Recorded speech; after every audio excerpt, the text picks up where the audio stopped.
Terima kasih Anda masih bersama kami. Bagi Anda yang baru saja bergabung, kami hadirkan kembali 3 berita utama hari ini.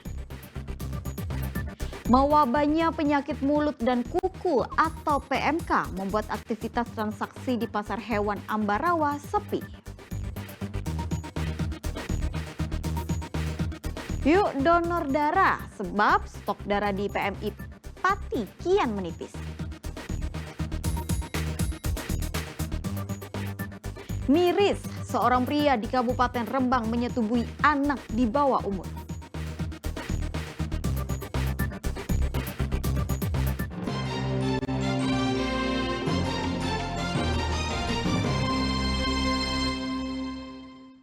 Dampak mewabahnya penyakit mulut dan kuku membuat aktivitas transaksi di pasar hewan Ambarawa sepi. Jumlah sapi yang masuk ke pasar hewan turun 50% dibandingkan dengan situasi sebelum penyakit mewabah. Suasana pasar Ambarawa di Kabupaten Semarang tidak seramai seperti biasanya. Jumlah sapi yang dibawa masuk ke pasar terpantau turun drastis. Kondisi ini merupakan dampak lanjutan dari mewabahnya penyakit mulut dan kuku atau PMK pada sapi. Akibatnya transaksi pun lesu, turun sampai 50%. Jika biasanya dalam sehari jumlah sapi yang dibawa masuk ke pasar berkisar 350 hingga 400 sapi, kini hanya 150 ekor sapi dalam sehari. Penurunan terjadi karena ketatnya pengawasan terhadap kesehatan hewan yang masuk ke pasar.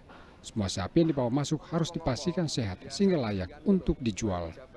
Antisipasi menekankan bahwa hewan yang dibawa masuk ke pasar adalah hewan yang betul-betul sehat. Jadi andai kata ada indikasi penyakit PMA atau PMK ataupun yang lain, langsung kita filter untuk dibawa pulang atau dibawa keluar dari pasar. Sampai dengan hari ini tanggal 6 Januari kita masih berlakukan pengawasan ekstra ketat untuk penyakit hewan tersebut. Pak, ada penurunan jumlah sapi yang dibawa berarti itu untuk masuk ke pasar itu Pak? Untuk penurunan jumlah kunjungan hewan ternak yang masuk ke pasar hewan, seiring berjalannya waktu dan merebaknya penyakit itu tetap ada penurunan. Bahkan sampai hari ini kalau kita hitung jumlah penurunannya di bawah 50% dari jumlah wajar yang biasa dikunjungi setiap ponnya. Normalnya berapa Pak? Normalnya sekitar 350 sampai 400. Para pedagang sapi diharapkan bisa menerima kebijakan penerapan standar ketat kesehatan hewan yang akan dijual. Ini sebagai langkah terbaik dibandingkan dengan menutup pasar. Yulianto melaporkan dari Kabupaten Semarang. Tingginya permintaan darah dan tertundanya jadwal donor darah membuat stok darah semakin menipis di PMI Pati. Stok darah di PMI Kabupaten Pati kian menipis. Tingginya permintaan darah dalam sepekan terakhir juga menjadi penyebabnya. Dalam sehari jumlah permintaan darah mencapai 50 hingga 60 kantong darah. Sebelumnya PMI Pati sudah mengantisipasi lonjakan permintaan darah pada awal tahun dengan menyiapkan jadwal donor darah pada akhir tahun lalu. Namun jadwal donor pada bulan Desember kemarin banyak yang tertunda sebab banyak kegiatan di akhir tahun. Ini kan mengingat itu ya, saya lihat ini kondisi di PMI Pati kok banyak yang membutuhkan donor darah. Jadi kan dalam artian banyak pasien-pasien yang masih membutuhkan transfusi darah. Semua permintaan golongan darah itu mengalami peningkatan. Sedangkan yang paling bisa dikategorikan sangat kritis itu di bulan Desember. Karena sebenarnya planningnya kan untuk November, planning untuk Desember. Ya. Terus bulan Desember sendiri ternyata bulan November sendiri itu terjadi peningkatan kebutuhan darah, dan di Desember itu banyak dari instansi yang beberapa itu yang sudah kami planning menunda kegiatan di bulan Januari. Dan prediksi itu tidak bisa memprediksi ya kebutuhan darah itu dalam 1 bulan mau meningkat mau itu memang kita tidak bisa memprediksi.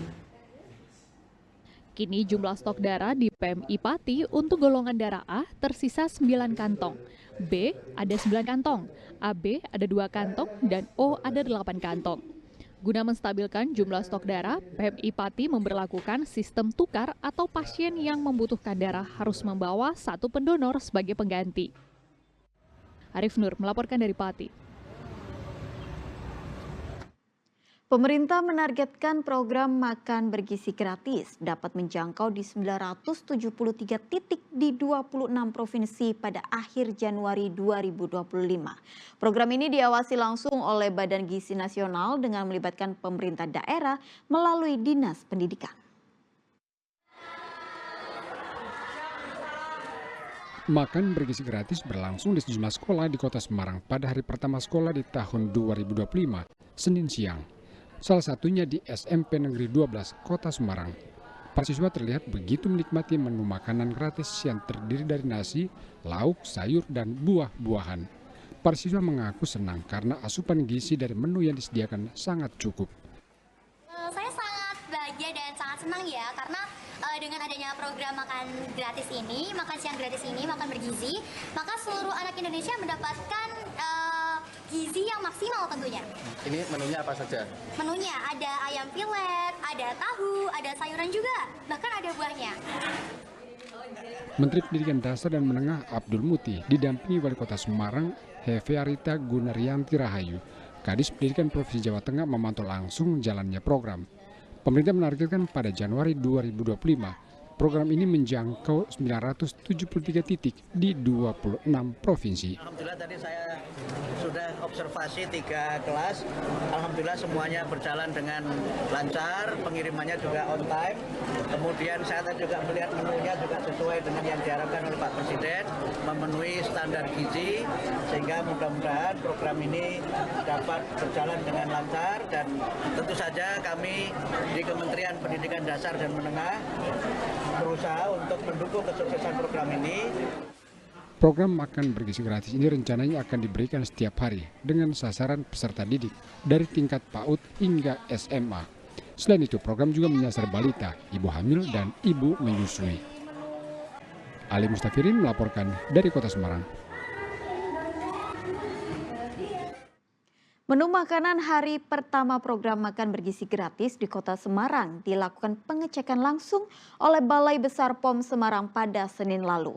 Pengecekan ini meliputi parameter boraks, pewarna tekstil, formalin, dan mikrobiologi.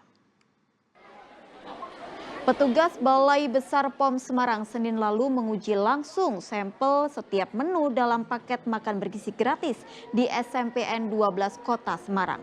Parameter pengujian yakni boraks, pewarna tekstil, dan formalin di dalam lauk seperti nasi, ayam, sayuran, tahu, dan buah. Sedang untuk uji mikrobiologi, BPOM Semarang melakukan pengujian di laboratorium kantor BPOM Semarang. Dari hasil parameter pengujian, makanan program makan bergizi gratis dinyatakan aman dan layak untuk dikonsumsi para siswa. Pemeriksaan mutu dan kualitas makanan pada program makan bergizi gratis akan rutin dilakukan oleh Balai Besar POM Semarang. Kimia sudah keluar aman semua, tidak ada negatif formalin, borak, dan pewarna tekstil, semua aman. Layak dikonsumsi itu Bu? Layak dikonsumsi semua. Yang dites tadi kita menguji bahan berbahayanya, jadi ada kandungan formalin, boraks, atau pewarna tekstil dalam makanan tersebut. Setelah kita uji, ternyata negatif semua, tidak mengandung bahan berbahaya. Lalu untuk pengujian mikrobiologi kita lanjutkan di laboratorium karena tidak bisa uji cepat.